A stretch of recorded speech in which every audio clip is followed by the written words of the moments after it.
Olá pessoal, me chamo Maroni Beckman, sou professor da Rede Estadual de Ensino, sou professor de matemática e hoje a gente vai falar de função, né? Na verdade já vimos falando de função em algumas aulas, né? Fizemos aí construção de gráfico, conceito de função, classificação, um assunto que a gente já vem trabalhando com vocês aqui já há alguns dias, tá? E hoje a gente vai falar de análise e interpretação de gráficos, tá? Um assunto bastante recorrente. A gente falou que uma função, ela pode ser representada através de um gráfico, né? Onde você tem um desenho que você consegue observar nesse desenho o comportamento das variáveis independentes e das variáveis dependentes, ok? Então, é um assunto bastante recorrente nas provas do Enem, inclusive os problemas que a gente vai trabalhar aqui são problemas do Enem, que são problemas que são para você se preparar, mas também são problemas contextualizados, né, que você pode levar para a sua vida, tá? Então, o assunto hoje é análise e interpretação de gráficos, resolução de questões, ok? Então, vamos lá. Primeiro exercício. O gráfico abaixo exibe o lucro líquido em milhares de reais de 3 pequenas empresas A, B e C. Então você percebe aí no gráfico o lucro da empresa A, da empresa B, da empresa C. Olha, já de classificação de função que nós estudamos, a gente já pode perceber o que? Analisando o gráfico. Nesse eixo vertical você tem um lucro, né? E esse lucro está em função do ano. No eixo horizontal está um ano. Então, a gente já percebe, por exemplo, que na empresa A, você está tendo um gráfico decrescente, ó, certo? Ele está descendo, quer dizer, o lucro está diminuindo. Já o B está aumentando, já o C está aumentando. Tá? Então, você consegue observar o comportamento do lucro dessas empresas observando esse gráfico aí, certo? Então, o que a questão pede? Com relação ao lucro líquido, podemos afirmar que A tem crescimento maior que C tem um crescimento maior que B teve um crescimento igual a A, C teve um crescimento menor que B. Então, a gente vai avaliar, observando as informações do gráfico, o comportamento das empresas A, B e C em relação ao lucro no decorrer do ano. Então, qual dessas respostas seria verdadeira? Olha só, pessoal. Veja bem, analisando aqui, ó, no empresarial houve uma queda de 100 milhares de reais. Ó. No B, houve um aumento de 100 milhões de reais. E no C, houve um aumento de 200 milhões de reais. Tá? Então, no gráfico, você pode observar esses aumentos aí, esses decréscimos de algumas empresas. Ora, então, a gente pode avaliar que a teve um crescimento maior que C? Não, o A não teve um crescimento maior que C, porque o A diminuiu, o C aumentou. Certo? Então, não pode ser aí a letra A. C teve um crescimento maior que B. Vamos ver se é verdade. Olha, o C teve um aumento de 200. Ó. Você percebe que o C, em 2014, está de 300 e B passou de 300 para 400, um aumento de 100. Então, a resposta, de fato, é a letra B. O valor de C é maior do que o de B. O crescimento da empresa C foi maior do que a empresa B. Tá? Então, perceba que a gente consegue, com o gráfico, extrair as informações do que o problema está dizendo, do que ele está pedindo. Ok? Beleza, vamos para a segunda questão. Uma questãozinha bastante interessante. Os congestionamentos de trânsito constituem problemas que afligem todos os dias milhares de motoristas brasileiros. O gráfico ilustra a situação representando, ao longo de um intervalo definido de tempo, a variação da velocidade de um veículo durante um congestionamento. Quantos minutos o veículo permaneceu imóvel ao longo do intervalo de tempo total analisado? Pessoal, lembra que a gente falou de função crescente, função decrescente, função constante? Onde eu botei um desenho que a gente ia lá localizando. Agora a gente vai precisar. Olha, veja que nesse gráfico aqui você tem a velocidade dele. E aqui o tempo. Tá? O tempo. Então ele quer saber quantos minutos o veículo permaneceu imóvel. O que a gente entende por imóvel? Entende velocidade zero. Será que nesse trecho aqui ele está imóvel? Não, aqui do 0 até 2 ele não está imóvel, ele está com uma velocidade constante. Lembra que a reta constante é paralela ao eixo Y, ao eixo X? Tá? Aqui a velocidade está crescente, ó. Aqui decrescente, aqui volta a ser constante. Então você percebe quando ele fica estável, ele está constante, não quer dizer que a velocidade está zero. O que a gente percebe aqui de velocidade zero é que no 6 está 8 minutos. Ó. Do 6 até 8, realmente, a velocidade dele é zero, porque ele está bem aqui, ó, no eixo. Tá? Então, qual é a resposta aí? 2 minutos, letra C. Ó, nesse intervalo de 6 até 8, aí ele está com a velocidade zero. Muita gente confundiu essa questão nesse tempo do Enem, achando que esses intervalos onde a reta estava paralela, ele estava com velocidade zero. Não, ele estava com velocidade constante. Perceba que está maior do que zero. Velocidade zero só nesse trecho aqui. Tá? Então a resposta aí, 2 minutos, foi o tempo que esse imóvel permaneceu parado ao longo do trajeto. Ok? Entendido? Beleza. Uma questão bastante parecida e também que a gente tem que ter muito cuidado. Todas essas questões de gráfico não são questões difíceis, porque você não faz muitos cálculos, né? Você, na verdade, faz uma interpretação. Tá? A gente tem que ter cuidado ao interpretar, observar o gráfico, observar as informações, observar o que ele está te perguntando. Tá? Isso é extremamente importante. Ó. Então, veja bem, também uma questão do Enem. Um semáforo é composto geralmente por 3 círculos de luzes coloridas, vermelho, amarelo e verde. A cor vermelha indica que o veículo deve estar parado e permanecer assim até que a cor verde volte a acender. Beleza. O gráfico apresenta a variação da velocidade de um carro ao longo de um percurso de duração da residência de uma pessoa até seu local de trabalho.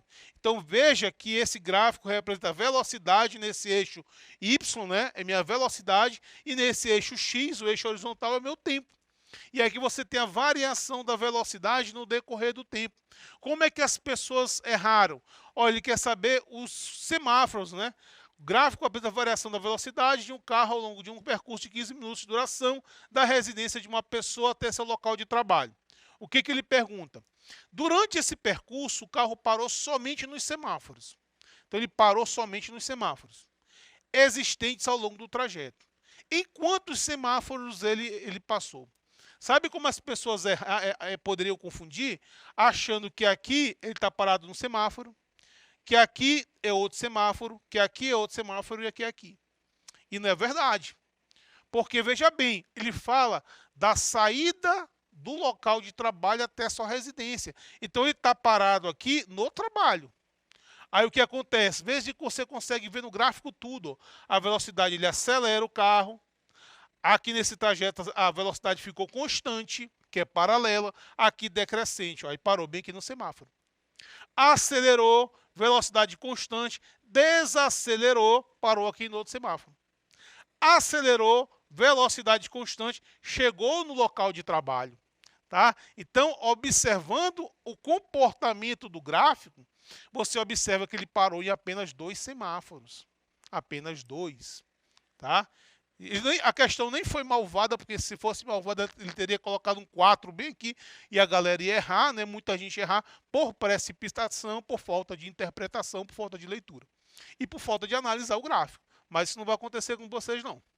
Tá? Então, veja aqui, ó, saída de casa, parada no semáforo, chegou no local de trabalho. Os 2 locais de entrada e saída é o local que ele saiu do trajeto e o local que ele chegou. O semáforo só esses 2 aqui. Beleza? Questão simples, mas requer atenção, requer que a gente interprete legal o texto.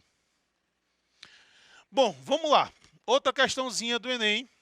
Atualmente, existem diversas locadoras de veículos, permitindo uma concorrência saudável para o mercado, fazendo com que os preços se tornem acessíveis. Beleza. Nas locadoras P e Q, o valor da diária dos seus carros depende da distância percorrida conforme o gráfico. Olha, aqui você tem um gráfico, né? Onde aqui você tem o valor da diária e aqui a distância em quilômetros, né? Então, você tem aqui esse gráfico que representa a locadora P e esse gráfico representa a locadora Q, né? A P é mais uma reta, né? Uma coisa mais linear. Já a locadora Q, existe uma curva aqui. Tá? Então, esse gráfico ele mostra o comportamento dos valores que estão em função da distância que o cara vai precisar para percorrer. E o gráfico está te mostrando isso, da locadora P e a locadora Q. As grandezas quais são? Valor e a distância percorrida. Ok, vamos ver o que o cara pede. O valor pago na locadora Q é menor ou igual àquela paga na locadora P para as distâncias em quilômetros presente em quais intervalos. Então, ele quer saber qual o intervalo de quilômetros que a locadora Q, o preço da locadora Q, vai ser menor que a locadora P. Como é que eu consigo ver isso no gráfico? Como é que eu consigo enxergar quais são os intervalos de quilômetro que é mais barato você usar a locadora Q do que a P? Ora, turma, é bem simples. É só você observar em quais intervalos o gráfico do Q está abaixo do P. Então, fiz dois recortes aqui, ó. Perceba que do 0 até 20, a reta ou o gráfico da locadora Q está abaixo da P, de 0 até 20. No intervalo de 20 até 100, a locadora Q está acima, quer dizer, os preços estão mais altos na locadora Q. E de 100 até 140, perceba que o gráfico da locadora Q volta para baixo da P. Tá? Então, eu consigo saber quais são os intervalos, quais quilômetros, eu quero andar 120 quilômetros. Então, pelo gráfico, é melhor ir pela locadora Q. Tá? Então, se você vai rodar de 0 a 20 quilômetros, ou se você vai rodar de 100 até 160 quilômetros, é preferível que você escolha a locadora Q. Então, a gente consegue extrair essa informação do gráfico com a resposta aqui, letra D, de 0 a 20, de 100 a 160. Esses são os intervalos onde a locadora Q é mais barato. Ok? Questão legal de comportamento de dois gráficos, tá? Você tem que estar atento a isso. Certinho, turma? Então, vamos aqui para frente. Beleza, pessoal? Mais uma questãozinha do Enem. Um dos grandes desafios do Brasil é o gerenciamento dos seus recursos naturais, sobretudo os recursos hídricos.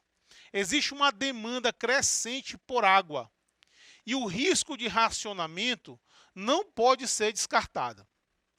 O nível de água de um reservatório foi monitorado por um período, sendo o resultado mostrado no gráfico. Suponha que essa tendência linear observada no monitoramento se prolongue pelos próximos meses.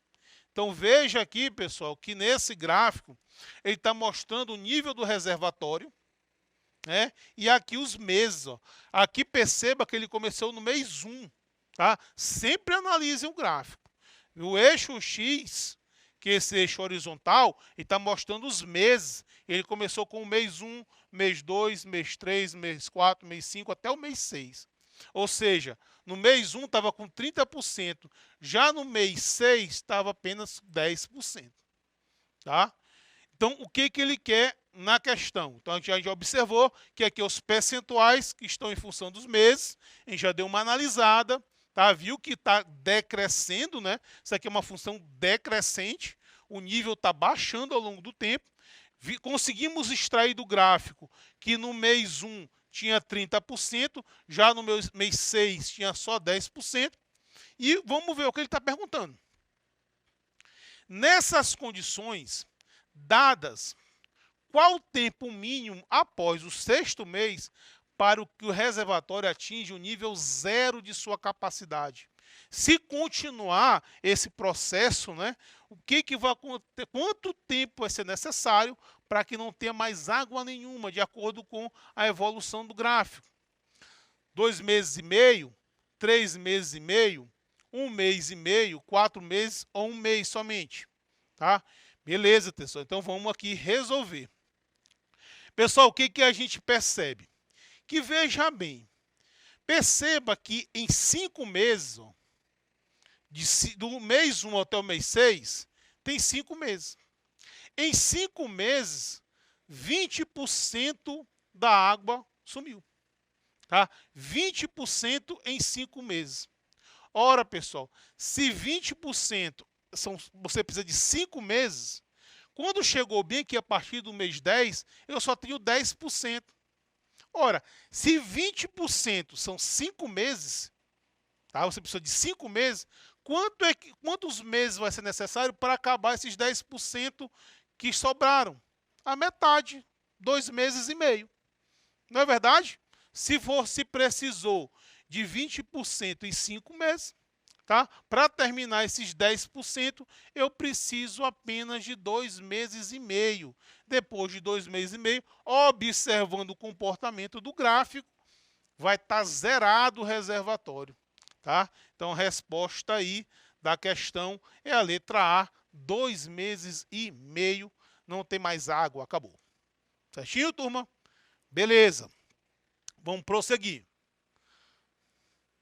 Olha só, 2 reservatórios A e B são alimentados por bombas distintas por um período de 20 horas. A quantidade de água contida em cada reservatório nesse período pode ser visualizado na figura. Olha, essa é uma questão que causou muita polêmica e muita gente errou. Por quê? Veja que aqui nessa coluna você tem 2 colunas verticais com marcações diferentes. Essa aqui marca o reservatório A, tá?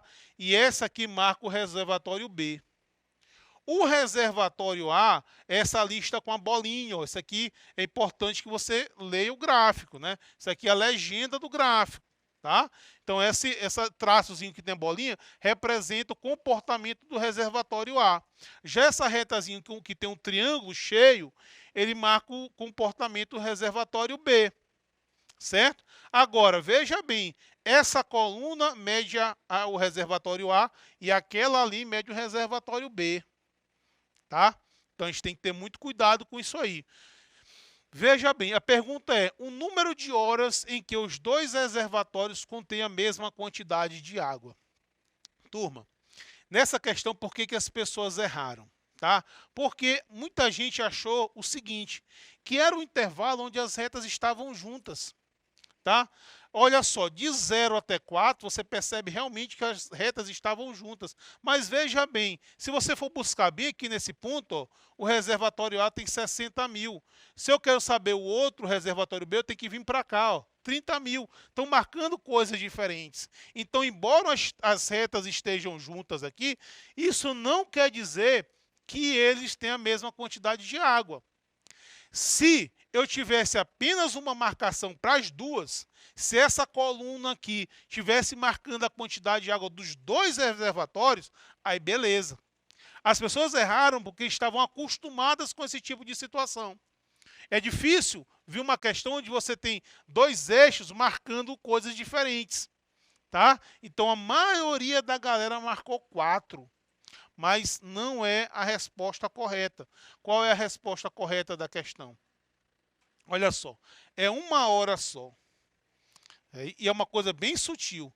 Veja que nesse intervalo, bem aqui, ó, de 8 até as 9, o reservatório B tem 30 mil litros. Tá? E de 8 até as 9 horas, o reservatório B tinha 30 mil litros. Tá? Então, não é esse pedaço aqui, é esse aqui. Tá? Por isso que muita gente errou essa questão. As questões de gráfico, de interpretação de gráfico, não são questões difíceis, mas exige que você leia com atenção, exige que você interprete, exige que você saiba conhecimento de função para relacionar as grandezas, saiba quando está crescendo, saiba quando está decrescendo, saiba quando está constante, para que você possa fazer uma boa análise do seu gráfico e conseguir resolver a questão. Ok? Mas eu tenho certeza que essas questões, aluno do estado da nossa rede, e os outros alunos também não vão errar. Ok? Então, Então, espero que tenha ajudado vocês. Já sabem, né? Hashtag fique em casa aprendendo.